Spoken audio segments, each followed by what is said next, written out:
करिएगा साधन। त्याग की चर्चा जो इतनी दिन चलती रही, आज उसे और आगे जारी रखते हैं। भारतीय संस्कृति इसलिए पूज्य नहीं कि किसने कितना संचय किया, इकट्ठा किया। भारतीय संस्कृति इसलिए पूज्य है कितना किसने बांटा। दूसरों को देना त्याग, दूसरों को बांटना त्याग। सरल शब्दों में उसी त्याग की चर्चा चल रही है। भारतीय संस्कृति is known for it, renowned for it. देना ही देना सीखा है। यह हमारी संस्कृति है, यह हमारी परंपरा है।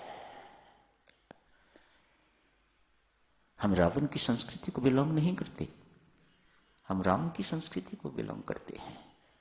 और राम की संस्कृति त्याग प्रधान संस्कृति है। रावण की संस्कृति लूट खसूट छीनने वाली संस्कृति है। रावण का भाई विभीषण ही कहता है, मेरे भाई ने संपत्ति तो बहुत इकट्ठी की, लूट खसूट के दूसरों की छीन के संपत्ति तो बहुत इकट्ठी की।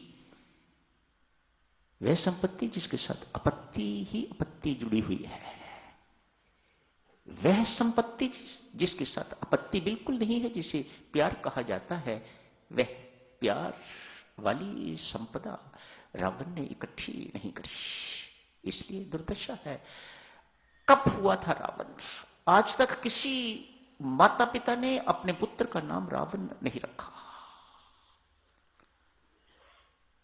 हर कोई अपने पुत्र का नाम राम रखना चाहता है, हर कोई अपने घर का नाम राम के साथ जोड़ना चाहता है। ये हमारी संस्कृति है, वी बिलोंग टू दैट। त्याग है हमारी संस्कृति। कितना किसने बांटा है। कुछ एक त्याग की बातें, किस किस चीज का त्याग।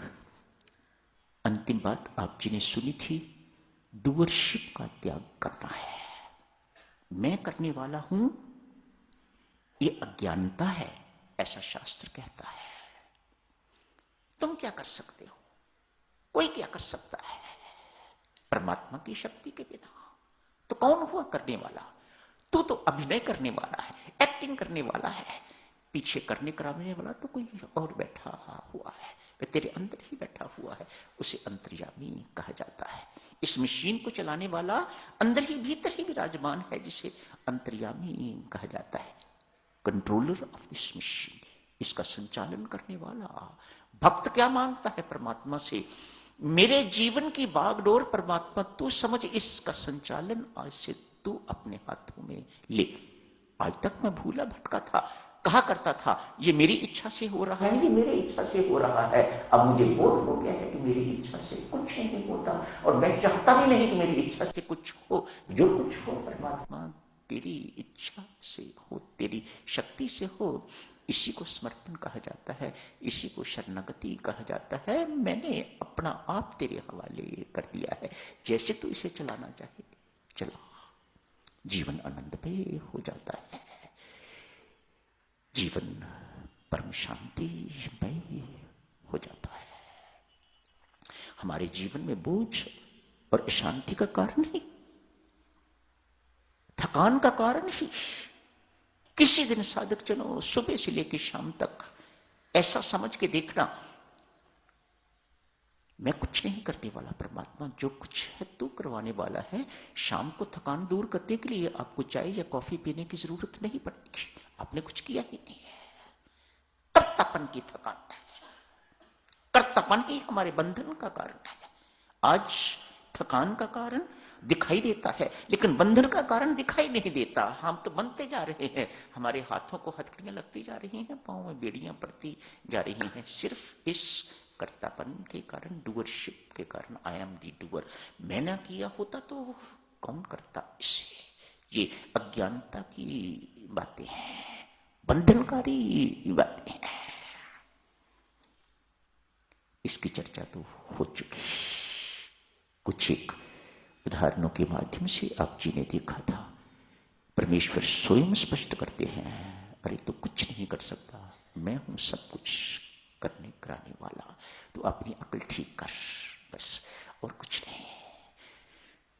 तुझे अपनी बुद्धि को सद्बुद्धि बना, इसके अंदर विवेक को जागृत कर, तो तुझे स्पष्ट हो जाएगा मैं करने वाला हूं। आज साधक जनों थोड़े समय के लिए आगे की महत्वपूर्ण बात लेते हैं। कोई भी व्यक्ति कोई भी कर्म करता है तो कर्म करके कुछ ना कुछ चाह करता है, जिसे कामना कहा जाता है। गीताचार्य भगवान श्री कृष्ण कहते हैं, फल इच्छा का त्याग कर। मैं कर्म करने के लिए नहीं कहता, मैं कर्म योग करने के लिए कहता हूं। जिस कर्म के फल की इच्छा का तूने त्याग कर दिया, ऐसे कर्म को निष्काम कर्म कहा जाता है, कामना रहित कर्म। वह कर्म बंधन का कारण नहीं रहता, वह कर्म मोक्ष का साधन, मेरी पूजा का साधन बन जाता है। मैं कर्म करने के लिए नहीं कहता, गीताचार्य भगवान श्री कृष्ण कहते हैं मैं कर्म करने के लिए नहीं कहता, मैं कर्म योग करने के लिए कहता हूं। कर्म योग कर, ऐसा कर्म कर कि ये परमात्मा से योग करने का साधन बन जाए, परमात्मा से युक्त होने का साधन बन जाए, परमात्मा से जुड़ने का कारण बन जाए, संसार से जुड़ने का नहीं। स्वामी जी महाराज कामना के लिए स्पष्ट करते हैं, धन्यवाद से लेके स्वर्ग सुख की चाह कामना है, बहुत डिस्टेंस। धन्यवाद से लेके, प्रशंसा से लेके, अपनी वाहवाह से लेके स्वर्ग सुख की चाह, ये सब की सब संसारिक कामनाएं हैं। मेरी माता सज्जनों, इस कामना से चाहते क्या हो? यही ना, सफलता मिले तो सुख, किसी चीज की विजय मिल जाती है, इंटरव्यू अच्छा हो गया, पास हो गए, उसमें सुख चाहिए। तो यूं कहिएगा एक ही सुख है, आपको बिजनेस में लाभ हो जाता है, क्या चाहिए? सुख। एक ही कामना है जिसे संसारिक सुख कहा जाता है। परख के देख लो, अनुभव करके देख लो, एक ही कामना है और वो है संसारिक सुख। शादी करते हो संसारिक सुख के लिए, बच्चे पैदा करते हो संसारिक सुख के लिए, उन्हें पढ़ाते हो आगामी सुख के लिए, संसारिक सुख के लिए, उनकी विवाह शादी करते हो, आपको पौत्र देखने की खुशी चाहिए, सुख चाहिए, इसलिए उनकी विवाह शादी करते हो। कुछ भी कर लो आप, एक ही चीज चाहिए आपको, एक ही कामना चाहिए, है संसारिक सुख की ही कामना। और शास्त्र कहता है बंधुओं, सुख भोगने की चीज नहीं, सुख बांटने की चीज है। आप सुख चाह के उसे भोगना चाहते हो, और शास्त्र कहता है नहीं, समझदार बनो, सुख भोगने की चीज नहीं है, सुख बांटने की चीज है। इसे बांटो, इसे दो। जितना संसारिक सुख, जितना सुख आप संसार को बांटोगे, उतना परमात्मा आपको परम सुख प्रदान करेगा। वास्तव में मांग तो वो है साधक जनों, हर साधक की, हर व्यक्ति की मांग तो एक ही है, परम सुख, अक्षय सुख, शाश्वत सुख जिसे कहा जाता है। पर वह अपने आप को झूठी संतुष्टि के लिए, झूठी तृप्ति के लिए संसारिक सुख से ही तृप्त कर रहा है। इस सुख का साधक जन त्याग करने की आवश्यकता है। समय हो गया है, मेरी बात पूरी नहीं होती, परमात्मा भी क्षमा करे, आप सब भी क्षमा करना। पर त्याग की चर्चा को तो खत्म करते हैं। बुराइयों को त्यागना है, दुर्गुण दोष जितने हैं, कमजोरियां जितनी हैं, ये सब के सब त्यजनीय हैं साधक, इनको एक एक करके त्यागते जाइएगा। साधना रूपी पात्र जब तक छिद्र रहेंगे भरेगा नहीं। So simple. छिद्रों को भरिएगा ताकि दिस नो लीकेज। तब साधना से आपका पात्र भरेगा। कोई दुर्गुण बड़ा छोटा नहीं है, मत सोचिएगा। छिद्र छोटा है या बड़ा, वह आपके पात्र को भरने तो नहीं देगा। मत सोचिएगा ये क्या कोई गलती है, ये क्या कोई दुर्गुण है, ये तो छोटी सी बात है। नहीं, दुर्गुण कोई छोटा बड़ा नहीं है। छिद्र जैसा भी है वह आपके पात्र को कभी भरने नहीं देगा। साधना से जो शांति, जो परमानंद की आपको प्राप्ति होनी चाहिए, वह ये छिद्र प्राप्त नहीं होने देगा। क्यों? पात्र भरा नहीं है।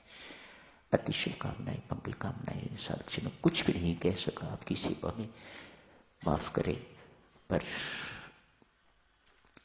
कुछ उदाहरण दिए जाते इसके साथ तो शायद बात और बड़ी आप पक्की हो जाती। देखो, परमेश्वर कृपा करें, जिस रविवार को हुआ थोड़ी और चर्चा कर लेंगे इस विषय पर, क्योंकि महाभारत का कथन घोषणा है, दुख का एक ही कारण जिसे तृष्णा कहा जाता है, कामना और तृष्णा। परम सुख का एक ही साधन है जिसे त्याग कहा जाता है। कितनी महत्वपूर्ण बात है ये त्याग, बांटना। शेड शेड शेड शेड, देते जाओ, बांटते जाओ। देने वाले का भंडार परमात्मा कभी खाली नहीं होने देता, अक्षय भंडार बना देता है परमात्मा। कुछ भी बांटो आप, और नहीं तो प्रेम बांटो सबको, प्रीति बांटो सबको, सुख बांटो सबको। ये तो सबके पास है। धन हो सकता है सबके पास, बांटने के लिए ना हो। प्रेम तो सबके पास है, बांटो, दिल खोल के बांटो साधक जनों। परमात्मा आपके भंडार को अक्षय भंडार बना देगा। शुभकामनाएं, मंगल कामनाएं। पुनः आपको नववर्ष की बहुत बहुत बधाई देता हूं। मंगलमय हो, आनंदमय हो। आप सब परमेश्वर की कृपा के पात्र बने रहें। परमात्मा कृपा करें, सत्संग मिलता रहे, सत्संग मिलता रहे। परमेश्वर की कृपा सब पर बनी रहे। धन्यवाद।